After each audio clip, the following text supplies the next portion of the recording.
Corridor modeling in 5.1 incorporates copy-paste functionality within the template editor for side slopes and corridor models. The benefit of this allows you to copy instructions within a template, from template to template, or even from project to project. The benefit of doing project to project allows us to create a prototype project with all of our presets for different projects all incorporated in a single model. And then we can just copy and paste from our preset model into the current project, quickly eliminating all of the individual steps of building a corridor. And then we can get into the fine detail of assigning elements to 2D lines, to add tables to instructions to accommodate the specific corridor that we're trying to build. Let's just show you very quickly. If I want to build these two elements on the right, in the past we've always used the mirror command. That would allow you to mirror the entire right side of the road across the left side. Now we can pick individual instructions. We can copy those instructions. We can just click on one instruction where we want to insert it afterwards and hit paste. That copies the instructions. Now we're not mirror copying.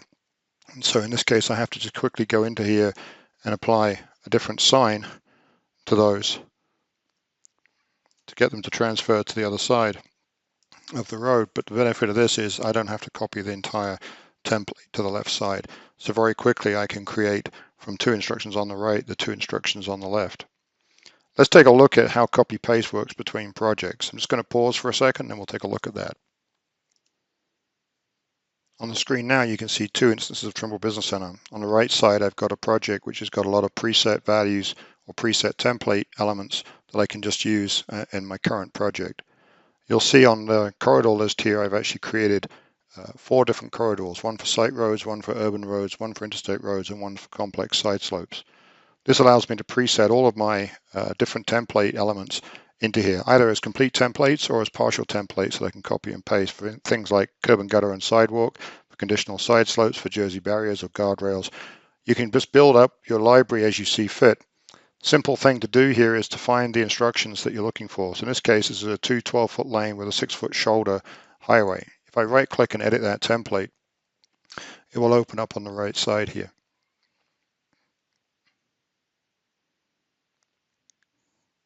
Let's just make this full screen on the graphics side. And now I can just simply pick all the elements. Now, this instructions can incorporate subgrades, can incorporate super elevations, can incorporate material layers, and also materials. If the materials already exist in the directed project, then basically they'll come over with the full coloring. If the materials don't exist in the current project, then we can basically add that material color to update this project as and when the materials appear. Let's simply just copy all these instructions. Let's copy them, go over to the right side and paste them. So very quickly I can bring in the detailed information. Now let's take a look at side slopes. Business Center 5.1 incorporates a lot of new conditional side slopes. If I edit this, we can simply go find the side slopes that we want to copy. Let's just copy this one, and let's find where we want to place it on this side. So we want to place it after this node here, which is number 8. So let's go find number 8 here, and let's paste it here. So now we've just added conditional side slopes for the right side, and then let's say we want to do the same thing on the left, so it's at point number 10. Let's go down here until we find point number 10. This one right here. Let's find the side slope on the left, copy it again, and let's add it here. Paste.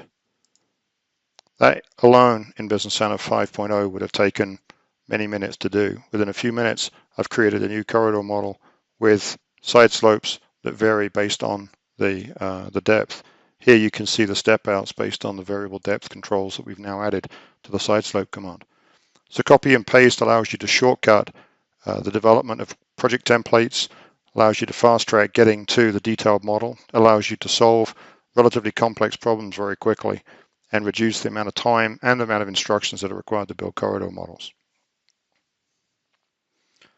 One of the big areas of improvement in TBC 5.1 is improved side slope commands. Many changes have been made here. The new smarter side slope command incorporates the ability to build slope bench, like the one you can see on the right hand side on the lower side, where slopes, for instance a 10-foot slope with a 4-foot bench repeating all the way out to daylight, can easily be created now in a single instruction.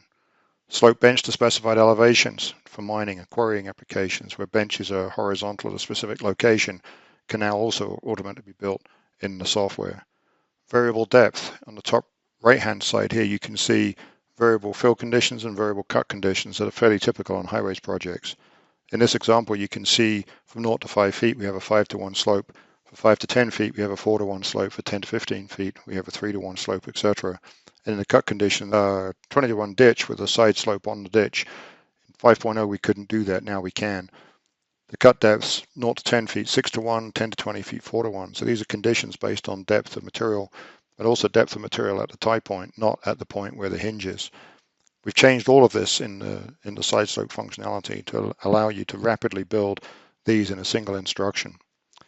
Also, customers asked us for last intersection. In other words, when you're building a side slope, sometimes, especially in regeneration of roads, you have to calculate to the last intersection, not the first intersection of the side slope. So we've added that ability also. We've also given you the ability to intersect a remote surface. Historically, we've had to have the target surface above or below the hinge point before we could actually calculate a cut or fill slope. Now, if you know it's a cut or you know it's a fill slope, you can actually tie to any surface remotely. It doesn't have to be above or below the point. To a material layer, now we can also use the side slope command for building subgrades. You can now side slope to a material layer, which means you can build a subgrade surface and project it out to finish grade. This makes it very easy to build subgrade models. Multi-element side slopes. In the past, we've only allowed one element in the side slope. Now you can have as many elements as you want, and we'll find the tie point out where it intersects the ground. Sloping ditches. Cross sections of sloping ditches typically are horizontal, but very often we find sloping ditches, especially in northern climates. Now we've added the ability to add sloping ditches into a side slope instruction. We've also significantly reduced the instructions required to build side slopes. In the past, we had to use conditional instructions. For example, to build cut and fill conditions with a variable depth, that would have taken me 27 instructions on the right side and 27 instructions on the left side. Without copy-paste, that would be exceedingly time-consuming to build. It took me about 30 minutes to build those in the historic times. Now I can build it in one instruction in about 5 minutes, and I can copy and paste it from project to project. So once I've created it once, I can reuse it over and over again, and it eliminates huge amounts of time. On one project, I had to do 7 corridors with the same instructions on the left and right side of every corridor. That's 14 sets of instructions, each taking about 25 minutes to key in. So on that one job, it saved me 7 hours of time creating those instructions. Also, the instruction is one instruction. No longer lists and lists of instructions to create the side slopes. You can build it in one instruction, which keeps your list nice and concise and much easier to manage as a result. So, reduction in need, increased productivity, copy, paste, all interact here to give you a much improved side slope operation, one of the most complicated things to build in a corridor model. Let's take a look at that. This example shows the variable depth side slope method. So in this instruction right here, we see the side slope instruction. If I double click that, it opens up on the right side here. And in here you can see it's a side slope, and it's coming from the previous node, which in this case happens to be the shoulder on the left side. In these areas you can see the new changes to the side slope instruction. Here we can target a material layer, and if we select this, we can pull down the material layers that we've already created in the project prior to this instruction. The beauty of that is you can create construction layers, or you can use the finished grade as a target. And when you want to intersect the side slope with the subgrade material, you can simply now say take it from this point using a slope from here to here to intersect with this target surface, which is the finished grade.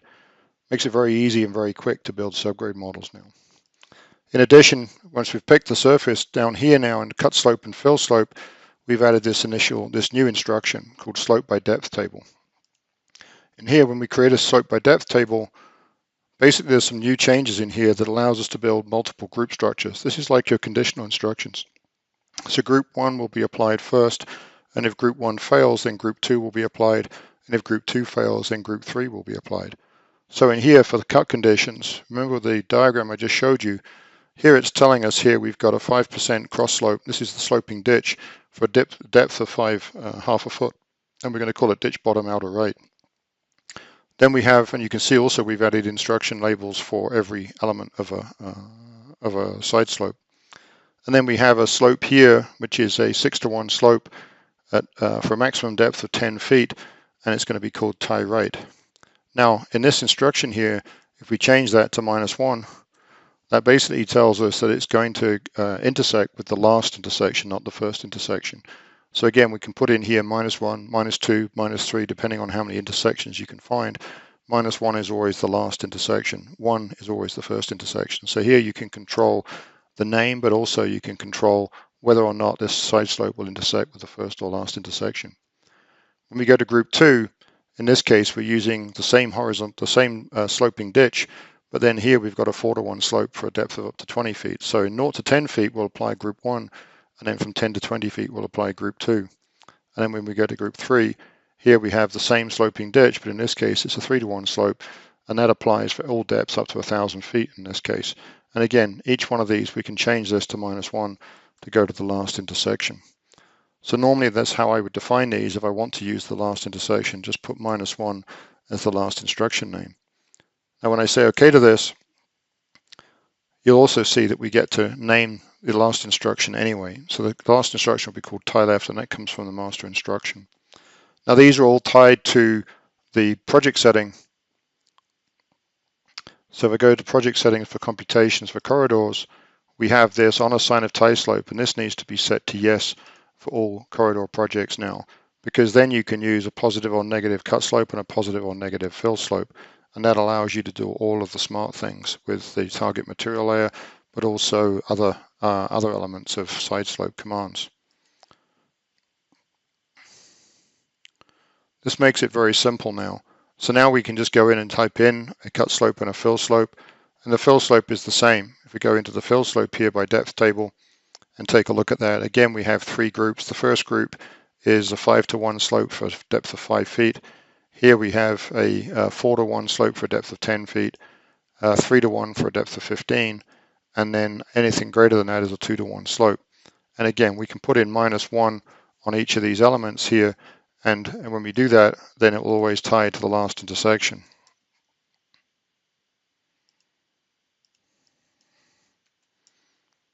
This group structure makes it exceedingly powerful for what you may want to do. You'll see that in the next 2 or 3 examples. So here now we can say slope by depth table, we're going to put it on a finished grade and hit save. And now the calculation is generating me the side slopes. And as you slide through here, this example is designed to show you the variable fill slopes changing at different depths, and the variable cut slopes that also change with depth. So as it gets deeper, the slope gets tighter and tighter. This has the effect instantly of giving you the model, which in 3D view, here you can see where the step outs occur. That's where the variable side slope is changing because of depth of cut or depth of fill. Very smart tool, allows you to build sloping ditches and this variable depth side slopes in a single very easy to use instruction. Eliminates a lot of conditional instructions, and again the benefit of copy and paste between projects allows me to create these in a master project and copy and paste them into the project as and when I need them. This will save you hours on every project. In this example you can see a different type of conditional side slope. In this case we have a slope and a bench and a slope and a bench and a slope and a bench tying out to the tie grade. And depending on how deep this is, it has variable numbers of benches. Here you can see it in cross section, slope bench, slope bench, slope bench, and all benches in this case are the same height, but you can have the last one a variable height as well if you want to. And again, you can use last intersection as well in this type of instruction. The way you create that is using these same slope by depth table method and the same group structure that I showed you previously. But in this case, it's only a single group because it applies no matter where. Here we've got a 10 foot followed by a 4 foot bench, 10 foot followed by a 4 foot bench. These are at 3:1. These are horizontal. So where it says maximum depth, it's unless this is 0%, if this is 0%, then you can put in a width here. Each instruction can have its name. The last instruction again can be -1. Easily calculate all of the benches that you might need. And in this case, this is a fully dynamic parametric model. So if I change the vertical alignment, these side slopes will update in real time with the model as it changes. You can apply these in both cut and in fill to build relatively complex models extremely simply. In this example, I tried to build one of these last year with conditional instructions, and it was over 100 instructions to calculate, and it took me the best part of a day to calculate how to do it using conditions and nested conditions. Here we don't have any of that. It's just one instruction. It now calculates extremely quickly to where we need it to be. So a very powerful tool for corridor side slope modeling. This also is an indication of how to build multi-element slopes. So in this case, each of these is an element, and what we're doing is we're finding which element ties with the ground, and we're truncating the side slope at that point. It simplifies the building of these instructions greatly. One more example of the side slope functionality in TBC 5.1 is the ability to do benching and side slopes in the mine or quarry method. In these methods, typically the benches are horizontal at specific datum elevations throughout the mine. The benches may be wide enough to put trucks onto them, and they would intersect with haul roads that go across the faces of the model. And in this case here, when you look at the haul roads, typically the haul roads designed in mine environments, especially when you're going down a large elevation range, the slope will be typically maximum of like 10% over a certain distance. In this case, I've used 500 feet, or in this case, actually only 200 feet, but normally you would have this maybe over 500 feet. Then you have an arrest area where you have a horizontal area for a certain distance. In this case, I've just used 100 feet. And then another 200, another 100, another 200, another 100 down into the pit where you're trying to get to a target datum, which is the bottom elevation, as shown in this 3D view up here. So you define the horizontal and vertical alignment for the alignment, and then from there you can define a corridor side slope object. So I just do a horizontal width for the road, and then basically a series of bench instructions coming off that alignment. Now in this case here, we're targeting a fixed elevation for each bench. So the first target, this is done with the group structure again to build that, and I've done that on both the high side and the low side of the road here. So you can see that very effectively you can build a 3D model that has the slope and arrest areas throughout the model, giving you the design criteria that the engineer requires. Now the nice thing about this is, of course, it's dynamic, so if you go in and adjust the horizontal or vertical alignment, then the side slope would automatically recompute based on the latest information. This is just a fake quick example to show how to build it. I'm not going to go into the detail here, but this is a tremendously powerful tool for building out complex haul roads and side slopes for big projects. And it does a really nice job of building out the model and giving you what you need in terms of both line work and finished models. Again, I just targeted a fixed datum at the top here, but you could target an original ground model just as easily and build the model to satisfy that. When you get these kind of areas, there will be some spots where if you've got a non-curvilinear alignment and you're projecting into tight corners, you may get the odd area to solve. And if you look at the side slope example later on in this video, I did another example using just the side slope command to show how this would work, maybe with some slightly different scenarios. And again, truly powerful tools for modeling side slopes. Another great addition in this side slope modeling improvement area is the ability to side slope to a remote surface. Historically, if I took these two roads here, this is the westbound and this is the eastbound of a highway project. If I took these two roads here, you can see that the median island or the median, there's slopes on both sides of 6:1, and they meet along this orange line. Historically, that was a very hard thing to calculate in Business Center. Now we've had the ability to side slope to a remote surface. You can see here, this is the hinge point in the second surface, the eastbound, and there is no surface directly beneath it. And yet I'm able to use the side slope command. If I know it's a fill slope, in this case it's always downwards, therefore I can just define just the fill, and therefore I don't need to do the check to see whether it's above or below the surface. If this line is found and it intersects this side slope or this remote surface, then it will find you this point. That way you get the tie line between the two surfaces, and once you've received that, then you can create that line and limit both surface models to the same line. So here, as I slide through here, you can see that while the two surfaces intersect, they form that side slope, but when they don't, now the side slope disappears. So at this point I would use a condition and have this tying to the existing ground in the situation where it fails to tie to the other surface. Once you've created the second surface, you can then create that reference line down the middle here and also where they meet together at the other side just by drawing through the edge of the second surface. And now that you've got that reference line, you can add it to both surfaces and limit those two surfaces in these areas to just that reference line. Just hold on a second, I'll come back and show you what that looks like once it's completed.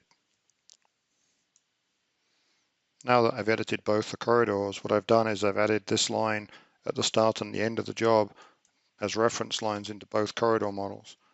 And then having done that, I've now used the connect command to connect from the shoulder to the median on both cases in both ends, so that now we have the corridor model tying perfectly at the median where the two come together. Again, this in previous release of the Business Center was quite tricky to do. Now it's much easier because of this side slope to remote surface functionality. There are so many benefits to this new side slope functionality. In this case, we'll show you how to use the side slope for building subgrade models. This is a relatively complex subgrade model designed by the Montana DOT. And here you can see they have this thing called a broken back subgrade, where the shoulder, from the edge of the shoulder under the embankment slope, they actually break the subgrade surfaces so that they can save some of this aggregate and special burrow material in the side slope area. You'll also see in this case there's these construction lines, these vertical bars here and here. These allows me to build temporary surfaces which I can intersect. You can see this bottom of subgrade, in this case in the normal cross slope situation, is intersecting this vertical line.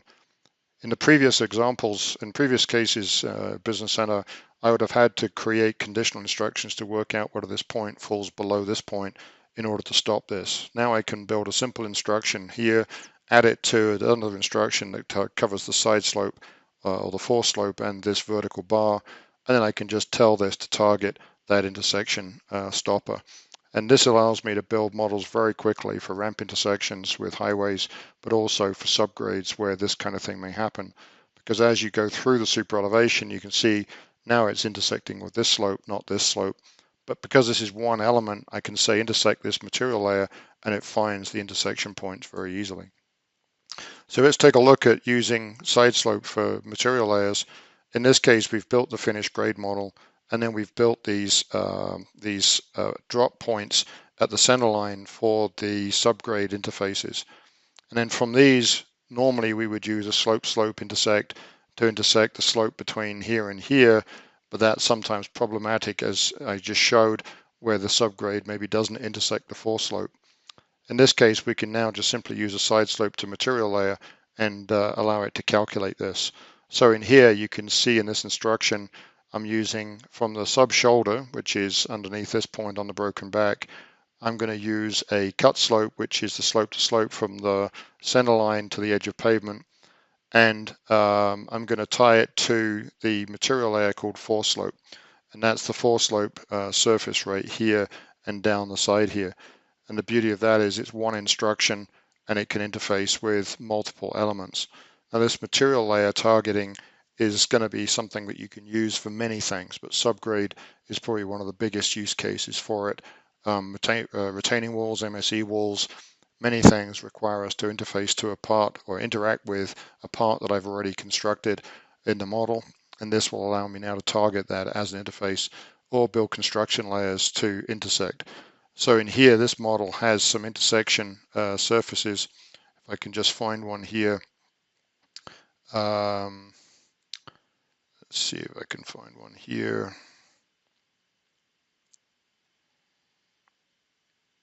Let's just take a look at this list here. And let's call it force slope.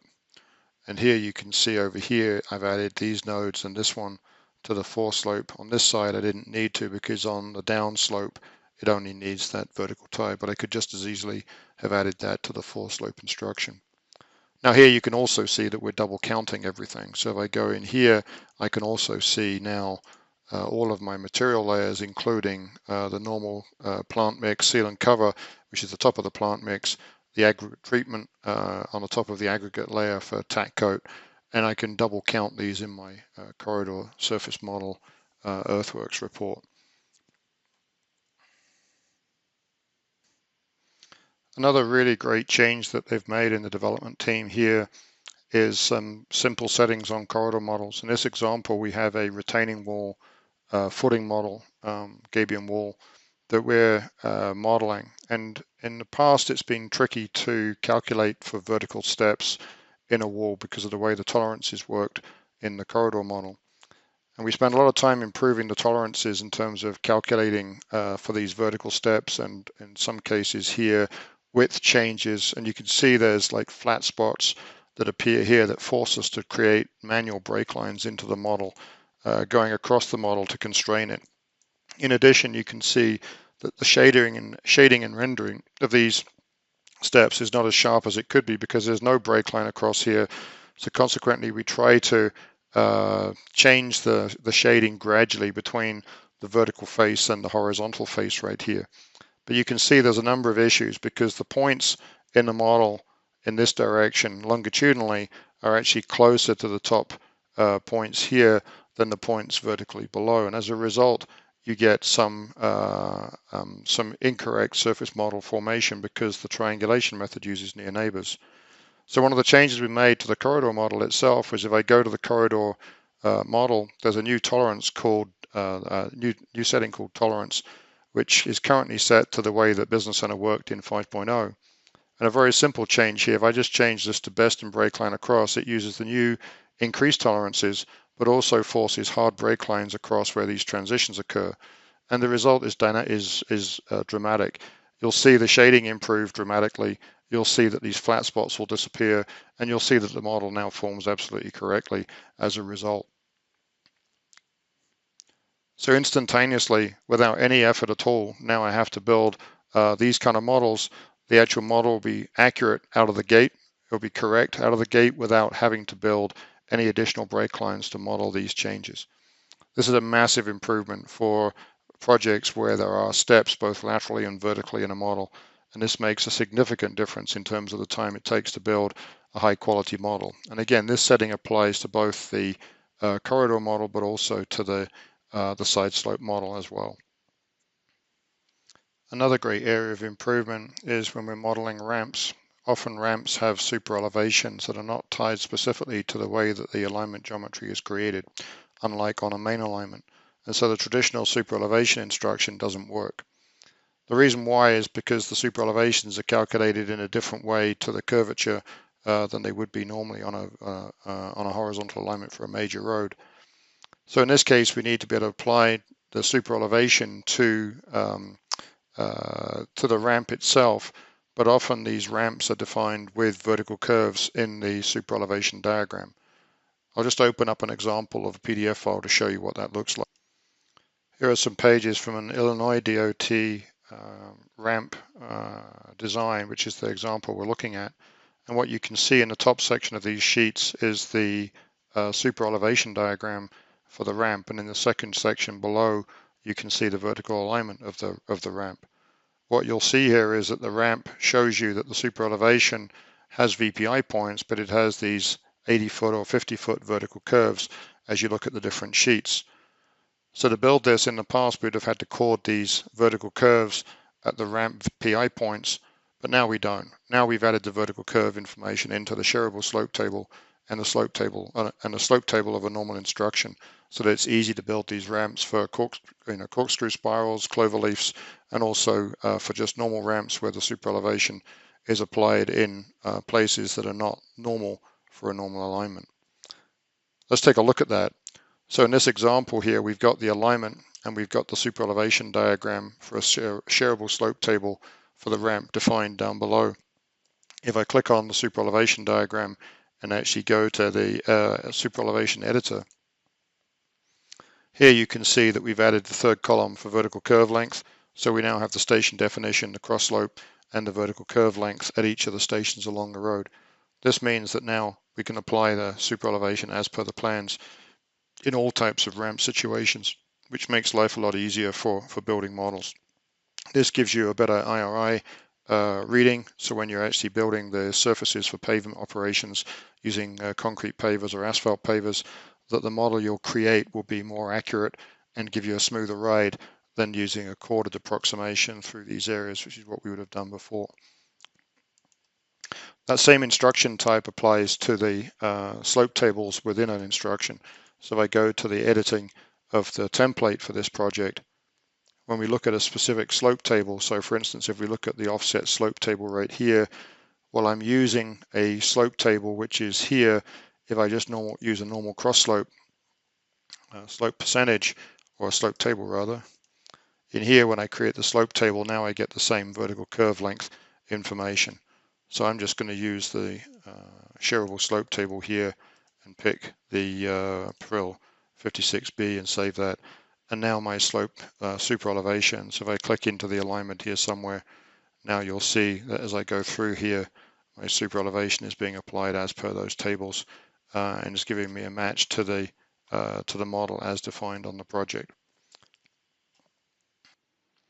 Another simple but great improvement in the corridor section of Business Center is the importing of station offset elevation and XSR or GEN files from GeoPak or Bentley products. When I run the importer now, when I pick an XSR file or a station offset elevation file, in the past we used to have to rename these files so they had the same name as the alignment if there were more than one alignment in the project. In this case, there's two alignments in the project, this one in the middle plus this one. And so how do we associate these named files with this alignment as opposed to this one? We added the ability here to click on here and say we want to associate it with Concho, which is the main alignment here. And in here we can still create points instead of sections. So in other words, I want to build cross sections here so I can use those in the background on a corridor model. So let's hit the import function here now. The data will import now, and each time we import those files, if I run the importer again and import the original ground model as well, that one also will get associated with Concho. So without having to rename the files, which also means we don't get any layer issues, these layers get created on import also. So when we look at the view filter manager now, in the layer list, you'll see that there's the design excess report and original excess report in here, which are these cross-section files from GeoPak. So if I turn off the original ground ones, for example, here we can see just the design cross-sections. So if I look at that in 3 dimensions, we also built the surface models directly, and the surfaces also take those names. So again, without renaming the files, that makes life significantly easier in terms of building these models and then making the data usable.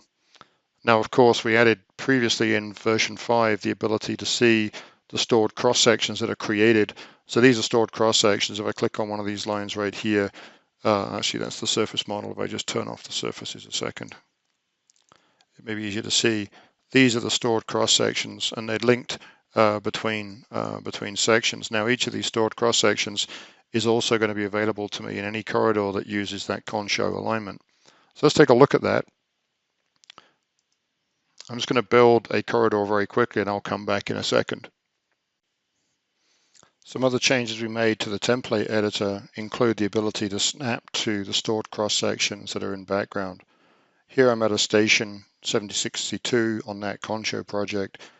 The vertical alignment isn't being shown because this alignment is defined only as a horizontal alignment. But if I'm trying to create instructions, so for example, if I'm trying to create an offset slope instruction, here I can create from the alignment, well, let's do an offset elevation instruction to start off with. If I say let's do from the alignment, and the offset I want is, let's say 0 offset, and I want to have an elevation of something in here in the project. So let's say 2220. So let's do that, 2220 here, and let's just call it start. I just want to show you a couple of features in here, so we can now say this isn't part of the finished, and then we'll just say, okay, add that. And this will create me a node that I can use as my starting point. And now I can do from that instruction, I can say I want to now do an offset elevation or an offset slope instruction. Let's do offset slope. And when I click on offset here, Actually, I should have done, this should be not delta 2220, this should be specific elevation. 2220, save.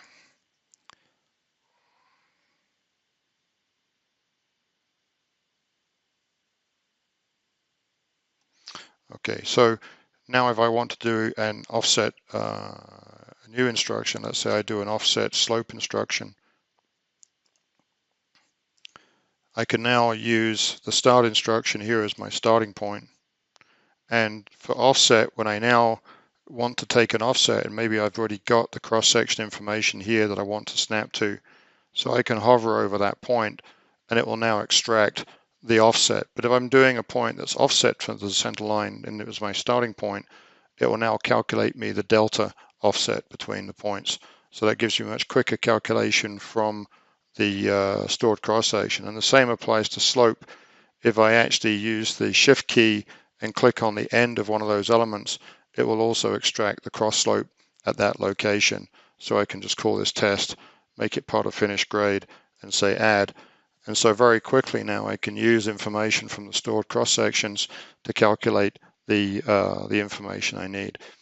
This makes a big difference when you get the cross sections for a project. You can bring them in, use them as a background reference, but now you can also use them as a selectable item to calculate cross slopes at stations if you're building tables. So for instance, if I'm on a slope table here instead of just a straightforward slope, when I'm actually entering the slope table, so if I go in here to slope table and I'm editing the slope table itself, then when it asks me for a station value, I could type that in. So I could do 7220, for example, and at the slope, I can then click on, like I did just before here, and it would fill in the slope information for me directly. The same with vertical curve length. If I need to measure that somewhere, I can measure it using the measurement tools, actually snapping to, for example, a shareable slope table or whatever.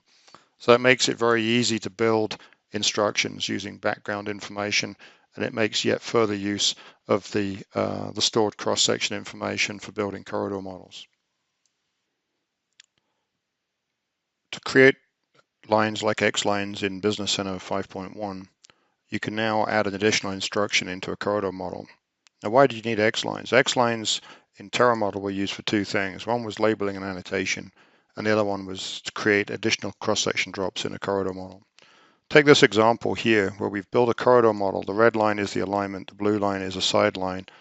The blue line here might be representing, for instance, a bus lane, and we've got arcs entering and exiting that bus lane or that turnout for a parking area or something like that. So in here we've built an instruction that just says from the center line out to the 2D line at 2% cross slope, build me this model. And I've got my corridor intervals exaggerated here, so I'm actually only creating drops at critical locations like the start point and the end point, and then at 1,000-foot intervals, so it misses everything apart from the start and end of these chords here and here on both ends. And you'll see that the model is chorded across the diagonals here. So if we look at this in 3D view, you'll see that the model is chorded across that corner, and it doesn't create you nice section drops through these areas here. So if you need to add additional section drops through these areas, how would you go about doing it? This is where the X-line equivalent comes in. In TerraModel, you would have just specified a series of stations here and through here where you wanted to drop the extra cross-section lines, or you would have chorded this model and then added those chorded model into the project as opposed to the curved model that I'm using here. So what I would do here is I would actually go in and create a new instruction. So I'm just going to create an additional instruction to my model here, use offset slope, say I want to use it from the horizontal alignment. The offset, I'm going to use a table. And for the table entries, I'm just going to copy and paste some I've already prepared in Excel for these stations, and I'll explain what I've done in just a second. So I'm just going to copy those from my Excel spreadsheet, which is on my second screen here, and then paste them in here. And so the start station of the curve right here and the end station of the curve, and then I've put 2-foot intervals through here and 2-foot intervals through this one, and these are the ranges that you can see here. And then say okay, and for every one of them I put an offset of 0. And in addition, I'm going to go in here and put a slope of 0 and give it a name, X line, just so I know it's X lines. And I'm going to take it out of the material layer so it doesn't create any physical objects, and then say add.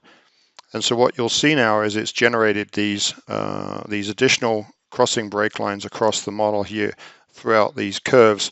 And if we look at that in 3D view now, you can see it's now a nicely chorded model going through here. I've used a 2% cross slope, which is why it's at a different elevation to the slopes to the sideline here. So now in addition to that, when I actually go into the model, if I actually look at the corridor model, there's that tolerance we talked about earlier on, the best and break line across. That's the generation of these red lines going across there. These are actual physical break lines that if I explode the model, then I'm going to get those as line work. So let's just do that. Pick the corridor model, and then let's pick explode. And then say explode it. And so physically now we've got break lines going across here at every location that I defined. So these are like the equivalent of my X lines in Terra model. Now, if I wanted to generate these X lines out to plus or minus 50 feet from the center line, then I could just create 2 instructions, again in the same way, put them on a material layer that's not going to generate any surface information, and then I would get the X lines going 50 feet either side. So instead of using offset 0, I'd use offset minus 50 and offset plus 50 to generate 2 lines 50 feet either side, and then the X lines would generate across those, and when I explode them, I'd have all my X lines that I need for labeling and annotation purposes. So whether you're needing the data for labeling, then you might need to explode the corridor. And if you're just needing it for generating the additional lines in areas where you wanted extra detail, or maybe at the center of an intersection where you want a cross section, or where the road passes under a bridge or over a culvert, so you actually pick up a real cross section at those locations in your cross section sheets, this is a way of actually generating that. So it's very simple. In your template, create an instruction called X lines. Make sure it's not on a layer. Make sure it doesn't have to be the first instruction, but I typically put mine as the first instruction, and I now use that as my holding place for all the additional drop locations that I need on a project, in addition to what the software is already generating. So the software is generating at the sampling interval, at the start and end of every alignment element, horizontal and vertical, start and end of every super elevation, at all 2D location nodes, at all 3D reference line nodes. So it's generating a lot of points automatically, including things like template drops, but then this is a way of supplementing that as well. So if I go into my corridor computation interval,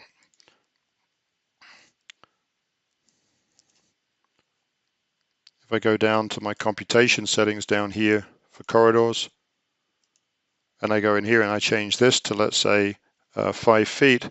Now, in addition to the 2-foot sections all the way through there, I'm now going to get model every 5 feet down my model. So this is a new tool that you can use in the corridor model to build out a much nicer 3D model of your corridor, getting the cross sections exactly where you need them.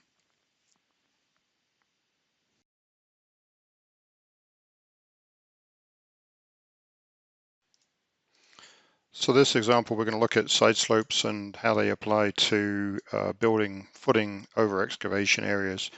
So this is a simple example, or a relatively simple example, real world job where a customer took action on this one to build the over-X for the footings around all the piers and around all the inside and external walls.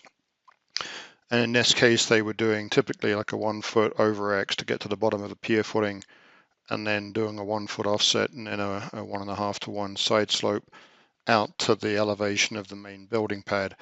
And then on the outside of the wall here, they were doing the same kind of thing, 1-foot offset, 1 foot down, and a 1.5 to 1 out to the existing terrain. And so in this case, you can see there's some irregular lines, and there are certain times when, for instance, around here, that you would want to improve the line work around the outside before applying a side slope. But in the main case here, where they got the most of these rectangle shapes, the standard side slope would work directly. Now, we made a lot of changes to side slope in this release to make this much quicker. This customer had to remodel the data and because of a design change, and when they modeled it the second time using the updated side slope as a trial for me, they reduced their time from hours down to minutes to do this job in terms of the calculations. If we take a look at this in 3D, you can see that the side slope of this first one has been calculated. So we've applied a template at this location on the green line, and what it's done is it's dropped a foot down, and then it's calculated out 1 foot offset and then a 1.5 to 1 out to an existing terrain, and it builds you these line work as part of the side slope object, and these are dynamically linked. So if you make a change to any of the instructions, or you make a change to the original line, then these values would recalculate. One of the fundamental changes we made, similar to the corridor modeling, is we added the ability to, when you look at the template itself, the side slope itself, the side slope has this same tolerance value that we've talked about before. And if I set that to best and break lines across, then it instantly will remodel and push out the diagonals and the corners. And this makes a huge difference in terms of the quality of the modeling that you might work to. Secondly, we can add this this side slope object into a surface model. So let's take a look at that. So let's create a surface.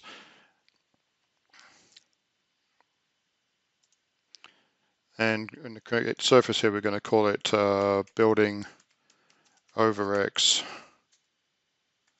model. And we're going to call it a design surface.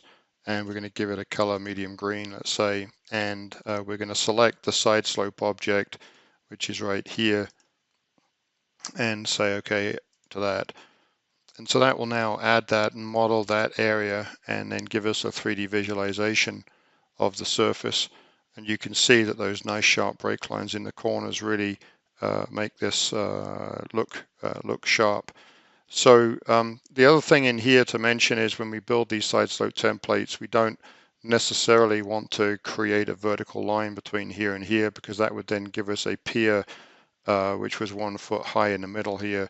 We actually want to calculate the footing that goes all the way across the underside of the pier itself.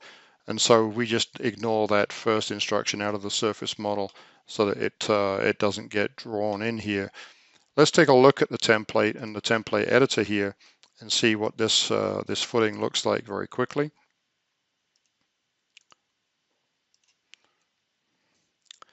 And so in here now we've got 3 instructions. So the first instruction, offset elevation, is taking a 0 foot offset and a 1 foot negative offset, taking it down from the master line down to the base of excavation. As I say, that instruction, if you look over here, it's not included in the finished material layer. Secondly, we add the second instruction, which takes us 1 foot offset and 0 elevation difference out to the base of the footing at the over X.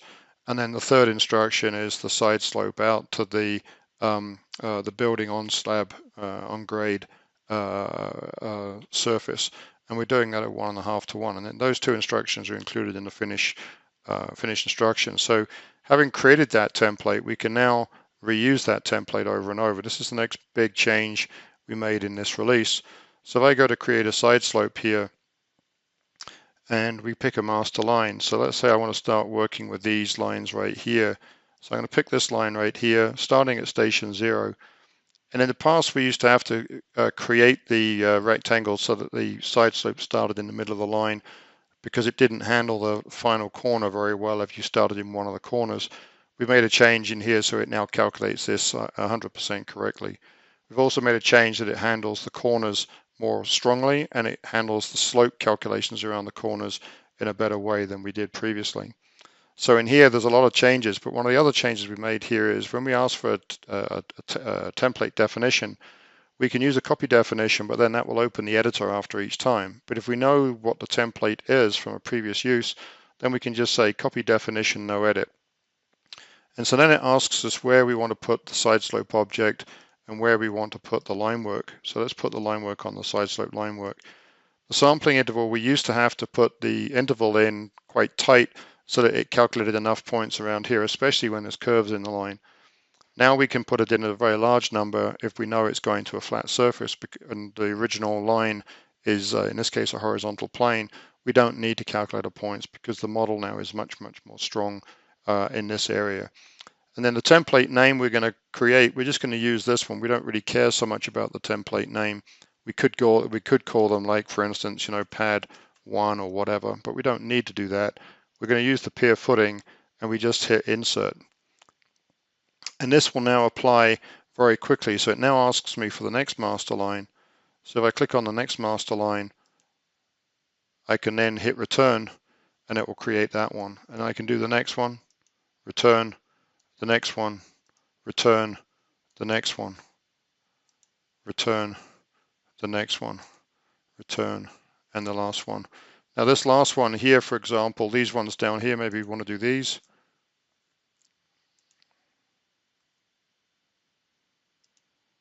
Now these were all set up with the points in the middle of the line because that's how it worked in the previous version. As I say, now we don't need to change the line, they can start in the corners. Now secondly, in this case, as I said earlier on, we might want to bring in some adjusted wall positions so that we actually don't have these large indents in this area and these lots of little indents around here. So I'm just importing a VCL file.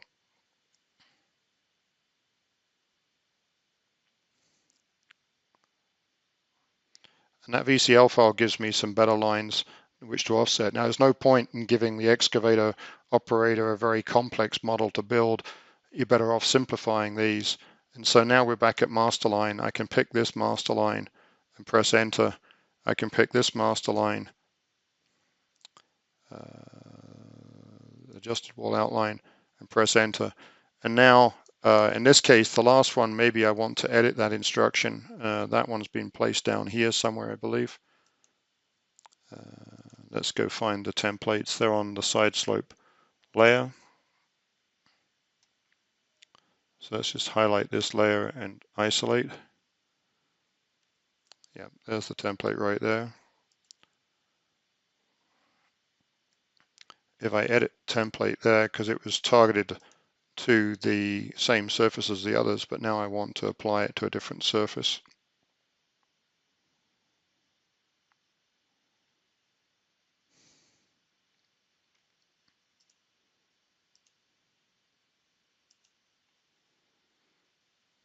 So that now I've just changed it so it's now applying to a different surface. Now the other thing I'm going to do here is I'm just going to pick all these side slope objects.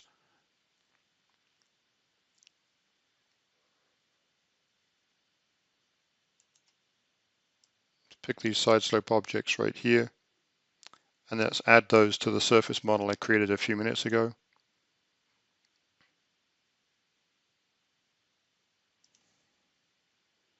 And then let's unisolate and let's take a look at the finished model.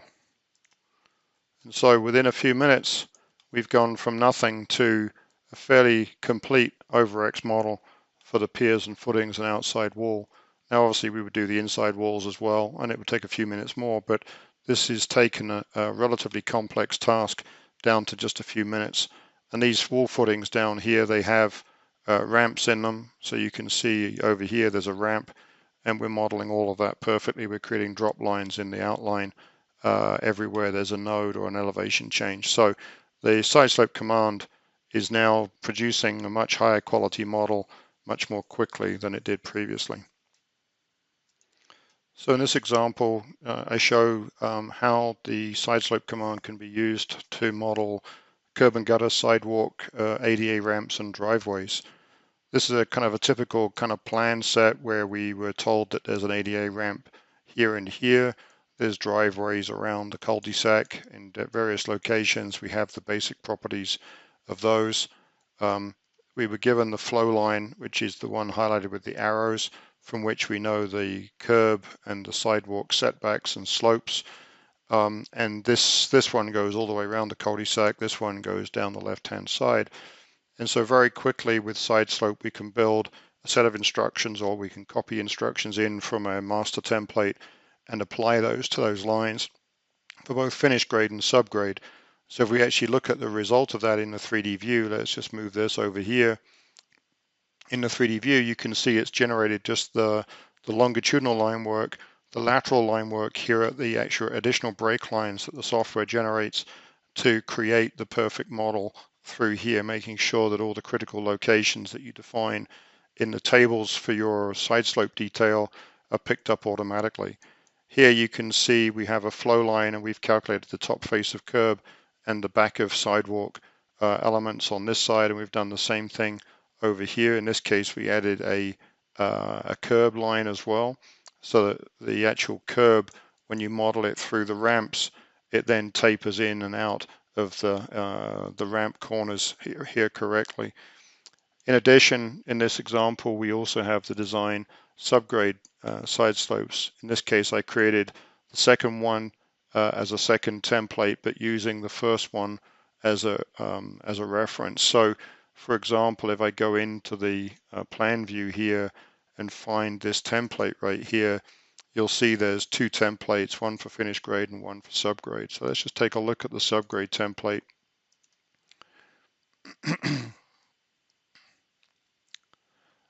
And the subgrade template here has a number of instructions, but it's using the top face of curb and the sidewalk from the finished grade model as a reference, so that when I calculate the layback here, I come up to the finished grade model and then drop 6 inches and then follow the slope out to give me the back of sidewalk at subgrade.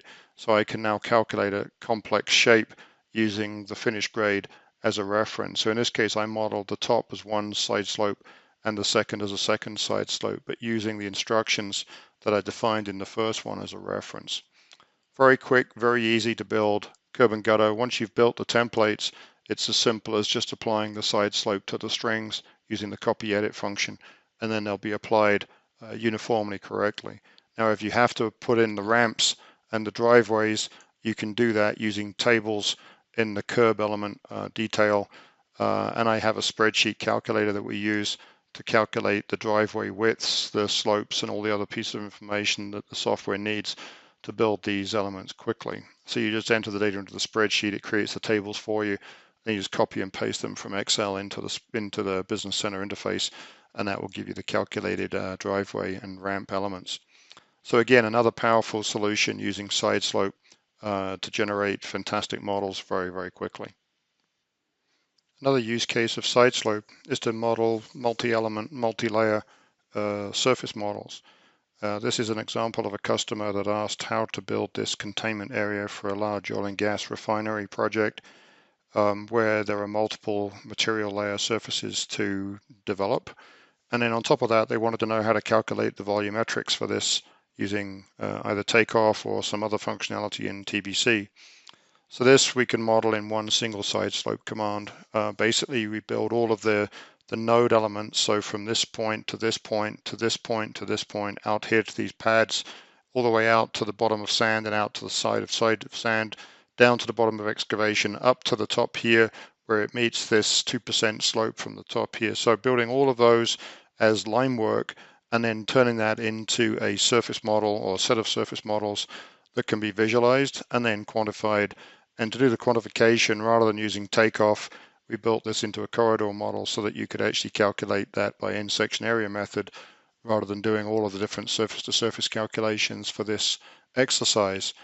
So this is a fairly typical multi-element application where side slope could be used to build this either as one single side slope or a different side slope for each surface. I built this all within one side slope for this exercise. So if we take a look at how Business Center modeled that, this is the sort of end result in Business Center. So you can see the walls, you can see the vertical wall. Underneath it, you've got the leveling pad, and then you've got these two insulating boards, the gray and the blue. Underneath that, you have a sand layer. Then you have the building or the pad excavation. And in addition to that, we have the what we call the top of materials. And for the earthworks calculation, we need an extra surface that tracks over this top surface so we can calculate the backfill quantities. And in addition, we can also load the finished grade model for the capping of this area.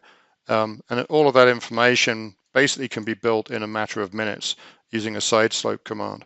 So if you look at the side slope command itself, let's just turn off the surfaces again so we can find the side slope template.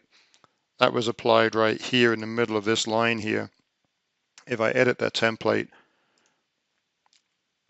you'll see that each of those elements is computed as just a set of lines throughout here with connections, just as a standard corridor type template. And once you've created the lines, then I use those lines to create the surface models that I need for building out my models. Having built out the surfaces for the models, then I applied those to a corridor model. So we created a corridor model called tank spill impoundment, edit that corridor model. And here you can see all I've done here is added them as surface instructions throughout here. So if we actually, let's go into the middle here somewhere. Here you can see the shape of the containment, the backfill materials, the different materials underneath here with all of the annotation associated with the corridor model, and all of the calculated quantities are over here. So when I run my earthwork report, I'll get my computed quantities. In here, one of the key things about that is, though, obviously you don't want to have your alignment coming in square with one of these sides, because then you might miss the concrete wall, for example. So I took this in across diagonally, so we're cutting across at a regular interval, and we'll pick up all of the concrete correctly. And when I do it this way with a 5-foot interval, I get exactly the same number of concrete as I would have done if I calculated it by hand. So another great example of side slope and how it can be used to build great models really quickly for relatively complex projects. Following on from the exercise I showed earlier on relating to side slopes on corridor models, where in a mining application or a quarrying application you want to build a haul road across a set of side slope elements. In the top right hand corner here you can see the result of doing that with the side slope model. These benches are all horizontal. The side slope is following an alignment. That alignment has a profile that has these 500-foot 10% grade areas, followed by 200 feet of arrest, and 500 feet, 200 feet, 500 feet, 200 feet, and then coming back out again towards the existing terrain. And then from that, we wanted a 3-to-1 side slope with an 8-foot bench, repeated pattern all the way out to the existing terrain. On the downside of the road, after a 24-foot width haul road, I actually put just a straightforward 3-to-1 side slope on here to complete that process. Now the beauty of this approach with side slope is that the horizontal alignment in this case is a curvilinear alignment now, but when I first started I used a straightforward line string. I defined this profile as a series of nodes, vertical points of intersection, using an inbound slope of 10%, minus 10%, 0%, minus 10%, 0%, minus 10%, 0, plus 10, 0, plus 10 to get this shape. And that shape isn't dependent upon the length of the line string. So then I can basically use the draw line string command, or I can draw a line from one end to the other, and then I can come back and insert nodes using macros such as the insert line segment to create additional points to give me shape that makes sense. Once I have a shape that makes sense and my side slope looks good, I then used another macro called best fit line string, which forms a curvilinear tangential alignment through that line string to create me a curvilinear line. And then I apply the same side slope to that line as I had onto the chorded line, and then I get my finished grade model. So now you can see in plan view I've got a curvilinear alignment. I've got the side slope applied. I've got it applied above and below with a haul road width, and the haul road is using that vertical profile, that same vertical profile that I defined for the chorded line string. I then applied it the same way to the curvilinear line string. And of course, while the stationing might change, the actual definition of the vertical alignment doesn't change. So by doing this, you can build extremely good models very, very quickly for very complex scenarios. And this is one of the most difficult things to build. In TerraModel, we struggled with this, but in Business Center with this release, the editing tools, we can then push and pull the line string using the grips to get it as we want it before we actually create that curvilinear line, and then finish it up as a finished model. So again, side slope, extremely powerful tool, lots of capabilities for complex side slopes, as well as complicated irregular design shapes that you might want to model as a series of lines that you can then make into surface models. And the beauty of this is I can take the side slope and the source line, add them to a surface model, and then as the line string evolves, it basically builds out the side slope model and adds it to the surface automatically, so you can see the results instantaneously. So again, compelling visualizations, great models that are highly flexible and highly parametric, so that you can really build the model out in a virtual way and see the results instantaneously.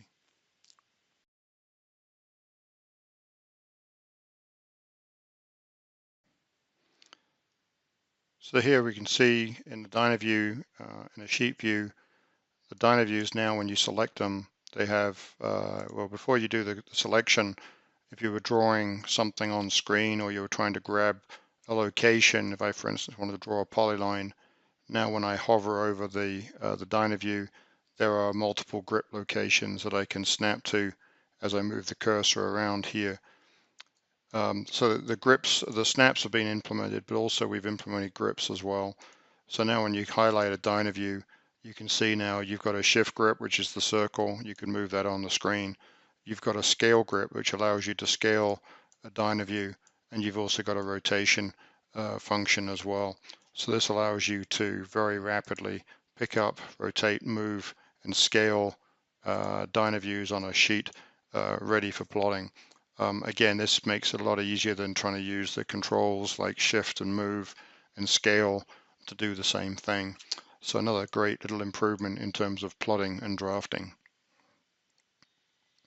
I just very quickly want to show you the improved smart text functions. The blue lines here represent a set of pipes at invert level, maybe on a project, and you want to label those for diagrammatic purposes, for plotting purposes, or for handing out sheets to supervisors to give them maybe unit length quantities on a project or whatever. So the new smart text functionality, we've added two new types of function. One is math functions that allows you to take the value returned by the text command and then apply add, minus, multiply or divide type functionality to the text to create the line item that you want. So if I go to the drafting menu and I pick text and go to the smart text functions, I can put the text on a layer. I can pick the font that I want to use. I'm just going to use my cut fill label font here. I'm going to say all this thing is okay. Then I can pick a leader line with arrow, for example, and then insert smart text. Now, there's a number of changes being made to the standard way of creating smart text, but if you're just trying to do things quickly, you can use an Excel spreadsheet, which I've included on the forum for people to use, which has a lot of the sort of standard smart text strings that you might want to use. So for example, I'm just going to grab from my spreadsheet, which is on my second monitor here, I'm just going to grab a set of text and I'm going to copy that to the clipboard and then paste it into here. And when I do that, it's going to then pick up and say, okay, which object do you want to pick? So I'm going to pick a line, so just pick this line right here, and then it creates you the text based on the, I didn't pick the line here, let's just pick the line, and then let's pick the leader point somewhere along that line. And now here, what I've done is I've created a text string which is picking up on the name of the pipe, is picking up the horizontal length and the slope length, so to show you the fact we can now do both 2D and 3D values. It's also picking up what we call unit lengths. In this case, this is using a divide function to divide the total length by 8 feet to give me a number of unit lengths. And then this is using a multiplication factor where it's taking the number of unit lengths and multiplying it by a unit cost. So it's structured over here in this format. And what you can see is that when you're applying math functions, we put a vertical bar in the text string right here, and then we can say /8, which means divide it by 8, and then multiply it by 145.3, which is the cost per unit length, to get this total cost. And in the unit lengths, we're doing a vertical bar followed by /8 to convert the actual measured length into unit lengths. And so in here, you could also apply what we call alternative units. So if, for instance, you measured this in feet, but you want to display it in yards, you could actually change that and add another comma with YD after this, and it will convert the unit lengths into yards. Let's just do that very quickly. So if I type in comma YD and then click over here, and now let's pick another line string. Let's pick maybe this one here, and let's put the leader point right here and over here. And so now what you can see is it's converted the horizontal length from 193.96 into 64.65 yards. So again, two great tools, math tools, and also the change in units. And that allows you to change volume units into megaliters or into liters or gallons or whatever you might want to use. It allows you to convert metric to feet or feet to metric, or feet to yards, very, very simply. The other things we've changed in this case also would allow us to do labeling of, for example, curb and gutter. In this case, we may have a curb and gutter for a subdivision, and along this line we want to label both the curb and gutter, the flow line, and the back of curb elevation, where the back of curb may be half a foot elevated above. And so in this case, we've got a text string that allows us to do that. I'm just going to copy that from my clipboard again, Control C, and then copy it into my project. And then I can pick the line that I want to label, which is this one. Oh, sorry, when I'm recording, my cursor goes a little slow for some reason. And then I can pick the line.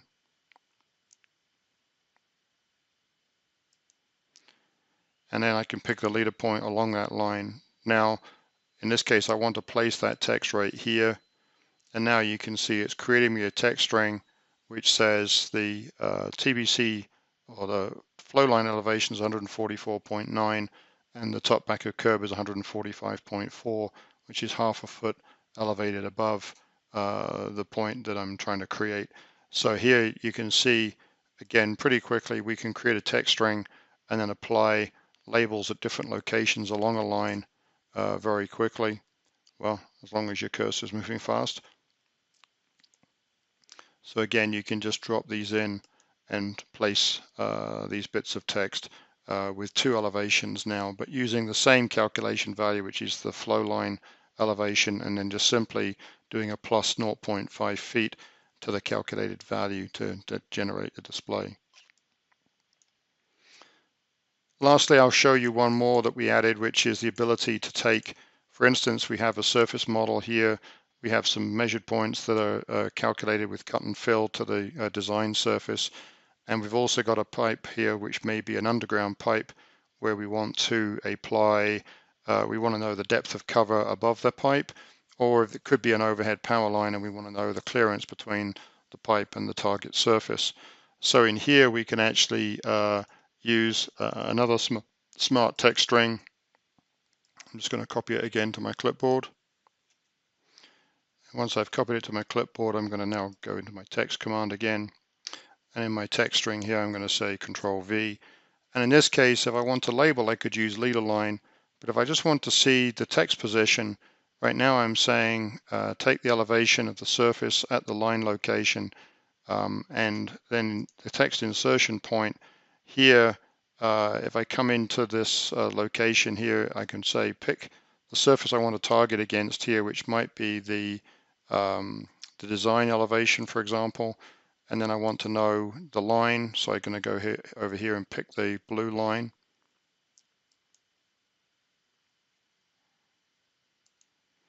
And then I'm going to pick a text insertion point. So now, as you see, what I'm doing is I'm rolling across the screen here.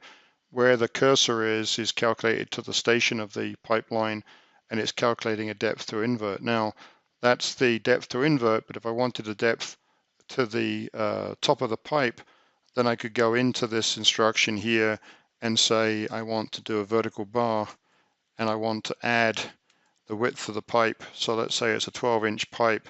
So I want to add 12 inches for the diameter, the internal diameter, and I want to add another 2 inches for the wall, and that now gets me up to the crown of the pipe. So now I could say depth to crown,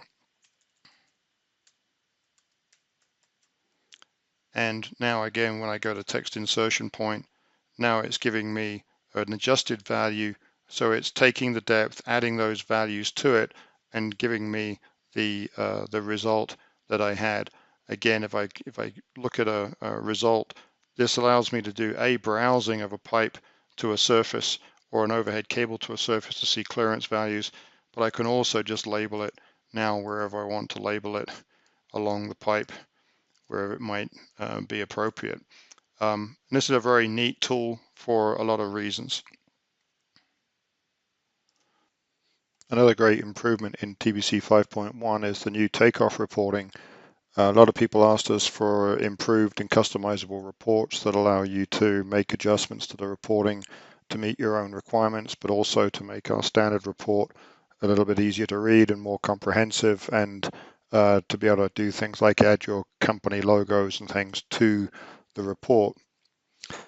The new custom takeoff report is based on our custom report capability. That basically, when you run the report, it writes all of the information into a database of results, which you can then lay out in a Word document format. And there's a tool within the software to actually do that layout to create the format that you want.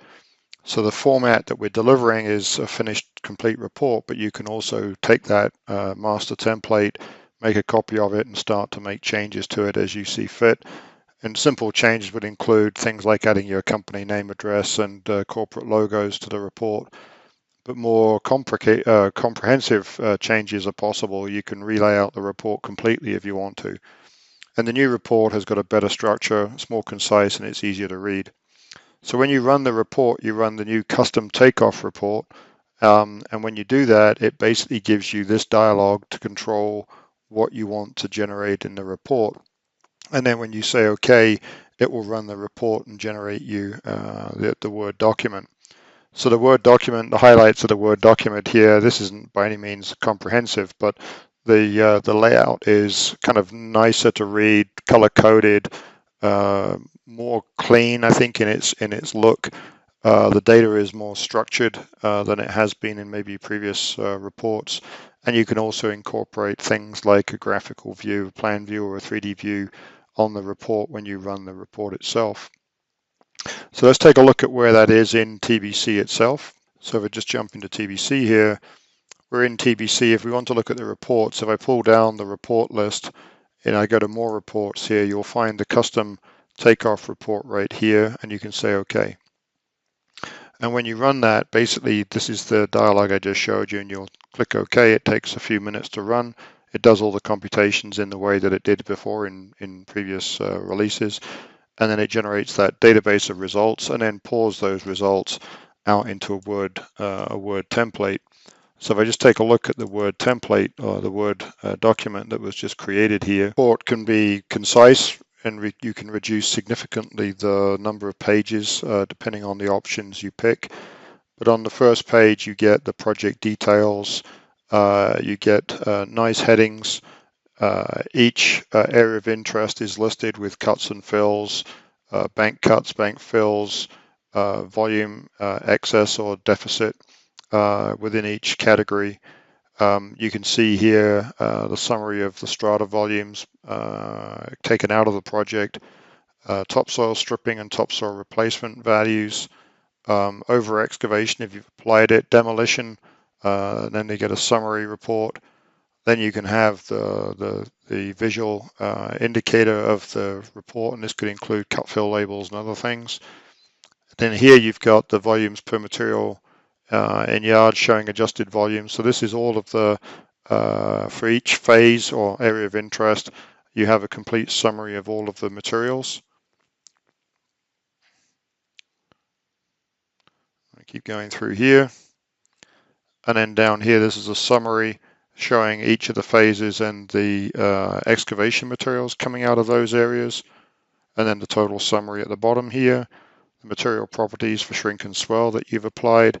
And then here you've got the earthwork statistics in terms of the maximum depth of cut, maximum depth of fill, average cut, average fill, and all the things that you might be interested in there. And then the locations as well are specified in here. Keep going through here. This is by phase, of course. And then over excavation again is left empty here because we don't have any over X in this particular project. And then you've got improvement demolitions on site. So these are the materials that you're taking out before you start the construction. Your topsoil areas and volumes, and the topsoil material properties, or then all your site improvement details as per the definition that you've made in the project. And then you get your material totals by site improvement. So you can see here, for instance, the building pad 8 inches has the cement concrete, 3000 PSI concrete to a depth of 4 inches, and it's 35 cubic yards. And you've got crushed stone, which is also 35 cubic yards to a depth of 4 inches also. So for each material here, or each site improvement, you've got the material quantities. And that's the summary, and also you get things like date and time on every page. So this can now be reported easily and given out to your estimating team for the numbers that they require. And feedback from the users that have looked at this is that it's much easier to understand and read now than it has been in prior releases. The new crossing geometry report allows you to rapidly find all of the areas on a project where you have crossing break lines. So for example, if I have all the line work displayed here, I can highlight all my line work and turn off the surface model here to leave the line work that I want to validate. Then I can right click and go to detect crossing geometry. I've highlighted 62 objects, and if I put in a vertical tolerance of 0.1, then anything that has a crossing location will now be flagged. Now I can do this before I build surface models.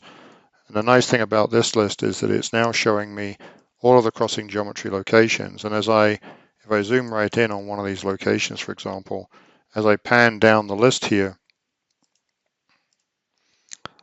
the list will actually move the center of the screen to the flag location. And in each location, it's telling me that I've got 2 line strings, a high line string and a low line string. Now these aren't named, but the names would show up in this list if they were. And then here you've got the northing, the easting, and you've got the vertical difference displayed here in difference in foot. So it's easy to see where you've got crossing geometry, and you can use the vertical tolerance if you want to calculate it. And it gives you a very quick and easy way to find the crossings on a project, and hopefully it'll be useful for debugging project data or project models to make sure that you have issues. Get those resolved.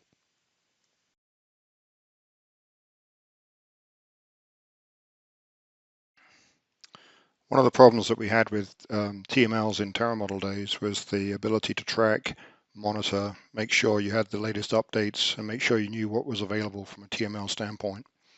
Very often people said, oh, there's a TML for that, but then trying to find the TML, trying to find the author, trying to find where to download it, trying to check that you've got the latest update was always a challenge. One of the things we've been working with in this current release is improving that approach by working with one of the TML development companies out there, Rockpile Solutions, based here in Colorado. Peter Kissler runs that company, and he is building a command library for data prep type applications. But one of the things he's done is built a licensing and tracking system for TMLs so that you can embed a licensing system within the TML, plus you can embed a tracking and status update information into a TML, and that's called TML status. It's up here on my macros menu. So when I run the TML status command, basically it hits a Rockpile Solutions server, and on there we've put all of the Trimble TMLs. This is using your Trimble ID to log in, so you need to set that up under your support options profiles to make this work. It takes a few seconds to hit the server and bring up the TML status. And when it comes up, you get a list of all of the TMLs that are on the system. You get the author of the TMLs, you get the installed version on your computer and the latest version that's available, and then you get a status which tells you whether you're out of date, up to date, installed or not installed, etc. You can sort these by any of these columns. So if you want to find all of the Rockpile Solutions TMLs, for example, or you want to check the status and see whether you've got everything as current and whether things are installed or not, and whether you want those installed or not is up to you. And in here you can see very quickly the status. Now if there's things that you want to add, you just have to check them and then hit the update button, and it will download them to your computer. And then when you try to run them, if they're licensed, it will ask you for your license code if you don't already have it input into your system. If it's already licensed, then the license server will basically check those out to you at each running of the software, so you can basically use and execute the TMLs. It's a great tool for tracking and monitoring your TMLs and whether you've got the latest versions or not. Rockpile Solutions also have added a few TMLs of their own so far. One is a fixed name. A fixed name basically allows you to prefix or suffix objects within the TBC database. So for instance, if you've brought in some PDF files and you want to prefix those PDF files with a name like utility or grade plan or something like that, then you can add prefixes to a selection of PDF files or surface models or whatever very quickly within this command. The other commands they've added are radial points and radial points expert. So these two commands here and here, radial points is to create points around a circle, and radial points expert is more of a scripting version of that, which allows you to make multiple radii to put points at different locations around the circle, not necessarily at even intervals. So you can really script out some nice tools here. So anyway, this is a great addition, and Rockpile Solutions, that's rockpilesolutions.com is the website. If you go there, you can get this TML status and install that on your computer. Once you've installed it, then you can actually run these TMLs. So I'm just going to run a couple of Peter's TMLs just to give him a bit of a plug here. This is the create radial points command. When you run that, the first time it's just checking to make sure my license is installed. It asks you for which layer you want to put the points on. It asks you for your center point location. It asks you for an initial bearing, and it asks you for the interval that you want to add points around the circle. So if I say 15 degrees, it asks you for the radius of the circle. So if I say 25 feet, and it asks you for what elevation you want those points to be, starting at point number 1, and we'll call it rad 1. And we're going to create the circle around these points, and we can create radial lines from the center point out to that location. So if you hit apply, basically it's creating me all those points, and that's your radial, the radial calculation data that you might need for a single, let's say, tank or silo or stack or whatever you might have in an oil and gas plant. When you run the scripting version of that, so this is the radial points extended version. Basically very similar. You pick your default layer, the same approach. You put your center point. So let's say I'm going to do 50,50 here for my center point. And the elevation, let's say, is 100, and the start bearing is 0. And we can give point ID starting with a certain number. Now here you can see I've got a set of scripts that I've already preset. So for instance, if I do the stack script, I can then say apply, and the stack script basically created me a ring of points very similar to the first one that you saw. Now if I change the script from stack to silo, and in this case now use 100, 100 as my coordinate, you'll see that the silo script is a little different. And the silo script in this case created a single ring of points from here around to here at one angle interval, and then from here to here and here to here at a different angle interval. And if you actually want to manage those scripts, you basically build a set of instructions, and then you can assign those instructions to a script name. You can create new ones, copy them, rename them, etc. in here. Now, when you've built the instructions, you can also manage the instructions through here. And each instruction set has its own detail. So if I click on one of these, this is saying it's going to be called Silo 1. The point ID system. So here it tells you, if you hover over this little question mark, it tells you how to number the point numbers. Feature codes, you can give things a description. You can put them on the default layer, which is defined over here, or you can specify a different layer for this set of points from this part of the script. The radius of that, the rotation angle from the start bearing, and then you can define your elevations either by specific delta elevation or slope. And then your point computation mode, you have a number of options here. So incremental angle and total deflection angle, so you could say 45 degrees at 15 degree intervals, for instance. Or you could say number of points, I want 5 points over 45 degrees, which would give you 9 degrees between each point. And number of points in incremental angle, so you can say 10 points for 10 degree increments, and that will give you a 100 degree rotation. So you can pick whichever method you want here, and then you can specify the incremental angle, the deflection angle. Then when you create your radial lines, you can connect the radial points with a line or an arc. You create the radial lines from the center point out to each point in turn. So you build each script, and then, as I say, you can nest your scripts together into nest your instructions into a specific script and give it a name, and then you can apply that multiple times. So the beauty of this is now, if you want to apply this same one over and over, I can just keep doing it. and that means I can build up radial information for a tank farm, for instance, very, very quickly. So Peter's building out some of these types of tools. Already 3 useful tools there, these 2 radial commands and the affix name, but Peter's plan is to build out more of the tools and to fill in some of the gaps that we at Trimble can't fulfill based on just time, and our focus area is maybe not the same at this point in time. So Peter's doing a great job of filling in some of the gaps for us and building some tools that hopefully might be useful for you guys. Okay, so that's TMLs and TML update. There have been a few new updates from a TML standpoint, notably the best fit line string TML, the explode surface TML is a new one. So there's always new things happening in TML land. So please watch the macros forum for updates from our point of view, or get this TML status command from Peter and install that, and then you can run this off his server and see what's new from Trimble and keep your macros up to date. Okay.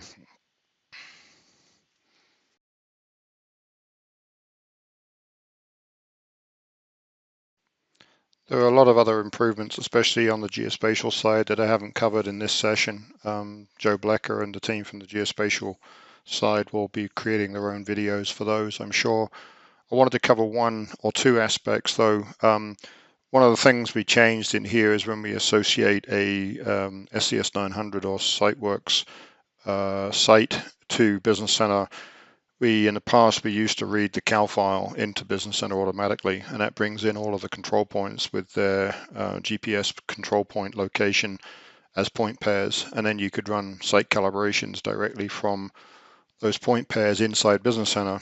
One of the things that we've changed is that we don't now import that cal file automatically. We just bring in the DC file, which is the coordinate system and calibration information without the point pairs, and so that keeps the point pairs and the coordinates out of the project.